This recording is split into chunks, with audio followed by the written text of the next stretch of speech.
PSA is partnering with DA Card World EU, um, and they're going to be opening up some submission centers across the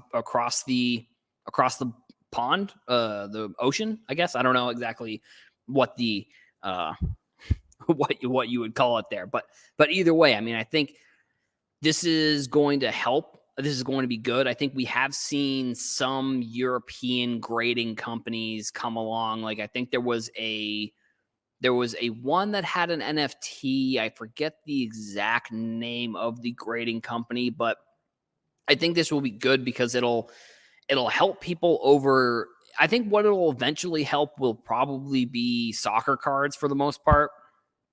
Like I think, and stickers too. Like I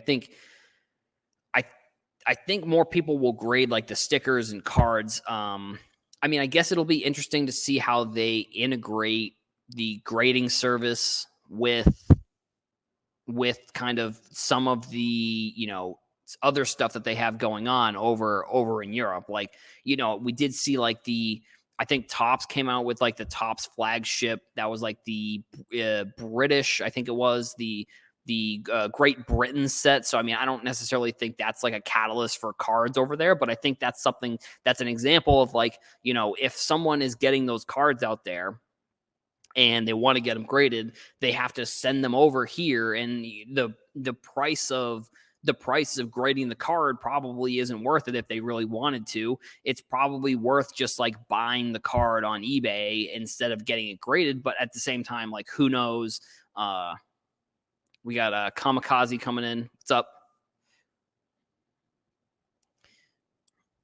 Yeah, like it might even be worth just, instead of getting the card graded, it might be worth just buying the card from eBay and getting it shipped over there. Like, it's sort of the interesting thing with like overseas and outside of the United States. I mean, even Canada, for example, like the price of getting stuff shipped there is obviously going to be more expensive. But I think from a grading perspective, I think that this is going to do, like I said, it's going to do a couple things. I think it's going to make things easier for collectors who want to get their stuff graded, but I think it could also help the market over there a little bit more, because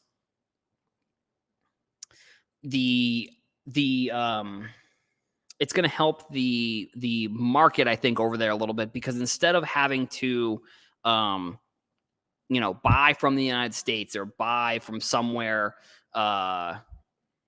either in Europe or somewhere, across the world, it's going to help collectors get the cards that they want, that they have already graded. And then that's going to, I think that this is what it will be.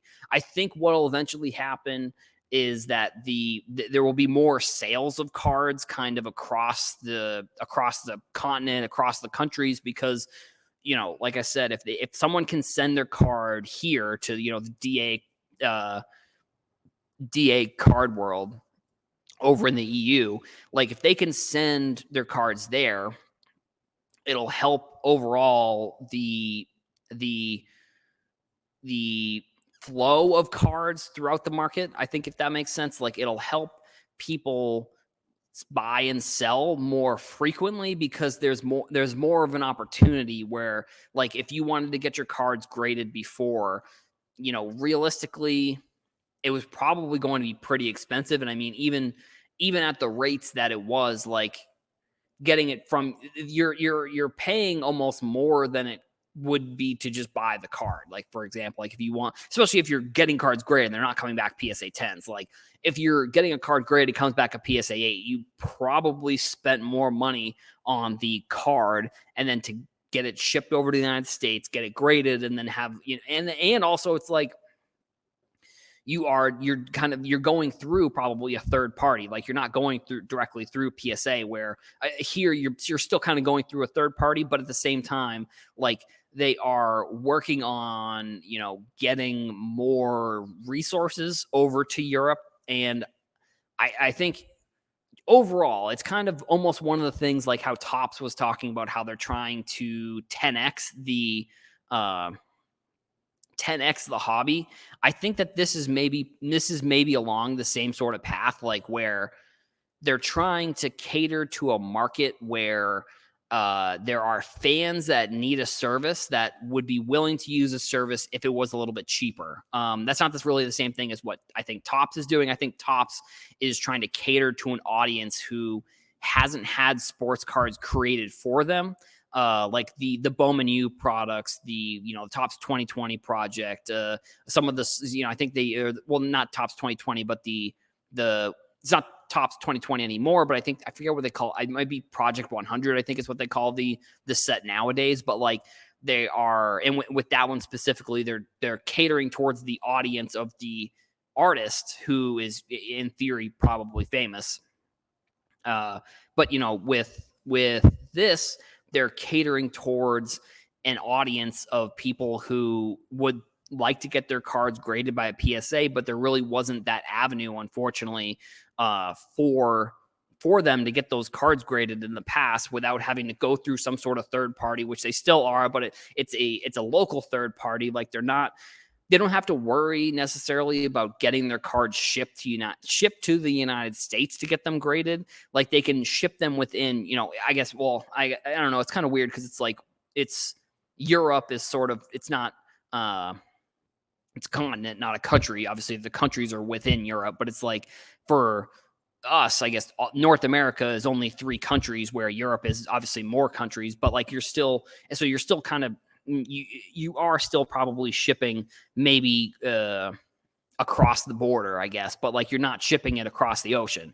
So I do think that this will be kind of a cool integration. We'll see sort of maybe they eventually get into some sort of a business where, who knows, maybe PSA starts putting on card shows or something over there. I know that there have been some big card shows. Like I saw the Aaron from Slab Stocks was over at a couple card shows over there. So there are shows.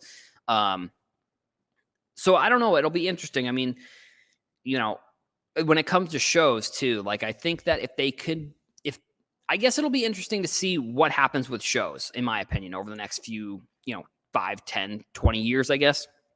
Like, do shows almost become like franchised where like, the national itself, they run like the USA national, or they run like the European national, or they have some sort of national all throughout maybe the world in different places, or like does the company, the national, like do they start putting on other card shows and calling them something different, or like does the national and then like the Card Collision people and then like the Dallas Card Show, do they start like teaming up to put together their resources to make these card shows like really something crazy? I don't know. I think that's something else that PSA maybe could do overseas, as well as something like this. And like I said, I think overall it's a good step in the right direction when it comes to catering towards more overseas card collectors and people who want to get their cards graded. So I'm excited to see sort of what happens to the European market. I mean, I guess it can be tough, I guess. Like it's not, there's no way necessarily to really gauge that sort of thing. I think like, I guess maybe in the future there could be like I know that like eBay does, you can choose like your country or whatever you're shipping to. But like, I guess there isn't really necessarily a way to see like X amount of cards sold within the United States, X amount of cards sold within like Europe or Great Britain or wherever these cards are selling overseas. I do think I don't know how you would really kind of calculate that type of stuff, but like, I don't know if there's a way to calculate like maybe it's even something that PSA comes out with the data, like how PSA has been really good at coming out with data, like data about like what card is the most graded. It would be interesting to see if they somehow came out with some sort of eBay statistic. Like if they were to look at like, I don't know, maybe I guess it's kind of like almost like a little bit of an invasion of privacy a little bit, but at the same time, it's like I don't know. I don't know if it really is like, maybe it's something where eBay could partner up with PSA, or eBay could partner up with somebody and they could give them the third party data that says like, X amount of cards before this scenario. And if I think that I think that this will make it so that way more people are getting cards graded and selling cards within Europe. So it's like if eBay could come out with some sort of statistic that says like, I don't know, before X date, I don't know, 100 cards or something sold within, and this is a number, it's probably a lot higher, but like, let's just put it like 100 cards sold essentially within Europe, like, or 100 of the, I don't know, whatever, the John Morant cards sold within Europe. But then after this, it went up to 200. Like, I think that makes a significant difference. And like I said, those numbers aren't correct. And I sort of made those up off the top of my head, but like, I think that's what this move for PSA could do overall, kind of in the grand scheme of things. I think here. Yeah, I think it's good. I think it's a good move for PSA. Looks like we got 2 people in here, so that's good. Still haven't got a card graded. That's kind of the other thing that I think it's, I don't know. I don't know how you really fix that, because that's sort of the thing that, like, yeah, I completely agree. Like, the only cards I've really got graded, like, so Kamikaze said that. So the other person that's in here, if you have like, drop a 1 in the chat if you got a card graded, or drop a 2 if you haven't gotten a card graded. I'm interested between, the 2 people that are in here. Like, Kamikaze obviously said that, but I'm interested, if you like, I've gotten cards graded once in my like time within sports cards. Like, I would probably like to get more cards graded, but like the process of getting cards graded is a bit overwhelming. And I think that's where almost PSA, and I guess it's hard because it's like, if you want to get one card graded, it's almost like, what's the point? Like, I feel like, I don't know. I guess it's sort of like, should PSA expand? But like, obviously from a I kind of sit in both camps here. Like, I look at the business and I look at like a collector.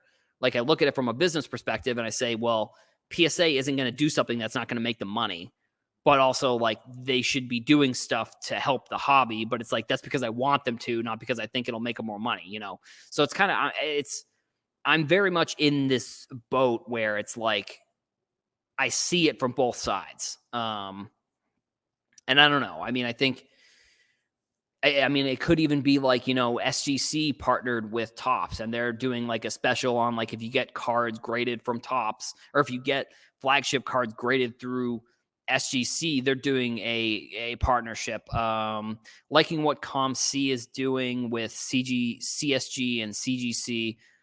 Yeah, I see this is, and I think that's actually where they need to figure out a way. Like, I think that partnership is really good. Like, and I'm glad that, ComC is honestly one of my favorite card websites in general. So I'm glad to see that they're making, that they are trying to make changes that I think help the hobby, but also, like, I'm sure that they're making money from it somehow, But I'm glad to see that a company like that is innovating a little bit and trying to figure out how they can help collectors, because I think in the long term, there's going, at least I don't know, maybe not, but like, I think even maybe from a karma perspective, like a karma business perspective, like, I think that we could see like the companies that, in this era, I think the companies that did it the right way, I think, are going to be looked upon in a better light than maybe the companies that tried to skirt the system a little bit. Like, I think and maybe it's an example. It's like PWCC versus Probstein in a way. Like, sure, maybe there was some sketchy stuff going on with PWCC, but and it wasn't probably their decision to get kicked off of eBay, but like, they did get kicked off of eBay.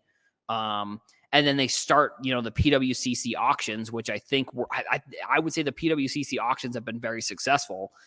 Versus, you look at Probstein, and you every day you could go and look at Probstein listings that are shilled, and people don't really look at those. I don't look at Probstein in a light that's like I would never suggest someone buying a card from them because like I don't have 100% confidence that that they're not overpaying because of a shield listing where I think PWCC sort of still always have that stigma as well. But I think that the fact that they switched from eBay to their own platform, I think makes it makes it more legitimate in a way because they're the ones that are dealing with their whole platform. So like they're not going to want to um they're not going I mean in theory, I guess I don't necessarily know this, but I think I know some of the people over at PWCC and they're super nice. So like I don't think that they would run their business illegitimately just to, make a couple extra bucks. Like that just doesn't seem correct where I don't know. And I'm not saying Probstein does that either, but like I would if I had the choice, right now and then probably 10 years from now, if you were to ask me, should I buy a card from Probstein on eBay or should I buy it from the PWCC marketplace? I would say the PWCC marketplace is probably going to be a little bit better. That's kind of my thought process on that.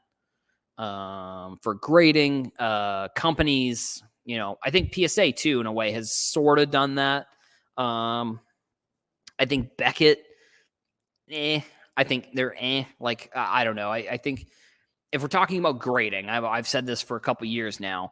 I think if you're ranking grading companies, you're still looking at PSAs at the top. I think Beckett's still number 2, SGC is number 3. I think the CGC, CSG is sort of in that second tier. Like I can't think of off the top of my head of any other grading services that really even I would suggest to anybody. I mean, and I think if we're even looking at that, I think SGC has done more to be in the conversation for top 3 than Beckett has done to stay in the conversation because and I think it's more or less just from a perspective where Beckett probably looks at it and says they are if you look at like the types of cards that are getting graded by Beckett, there are a lot of like RPAs, for example. So like those cards are going to be more expensive. So like however they do their up charges or however they do their charges for cards, they're probably all right with grading one Zion RPA that that card is. Off the top of my head, I don't know how much that card is right now. Let's just say 30K, whatever. It's probably maybe it might be more than that, maybe less, but let's just say 30K. They are more willing to grade a 130K RPA than and these are all kind of numbers and just from statistics, all that kind of stuff. Like they're more likely to want to grade one RPA for that's 30K than $31,000 cards. And I mean, even at this point, it's the $1,000 card is probably a lot less. It doesn't get graded as much anymore. Compared to maybe like a couple years ago because the number of cards that are in that price range is down probably a little bit. So, and then SGC, it's like, you're getting fast turnarounds. Your card isn't going to be, it's not going to be the value that PSA has. But at the same time, like, you're getting quick service, you're getting probably pretty good customer service. Where PSA, you're getting top dollar for the card that you're getting graded. But I don't know. I guess we'll see we'll see what happens down the road here when it comes to grading, I guess in general.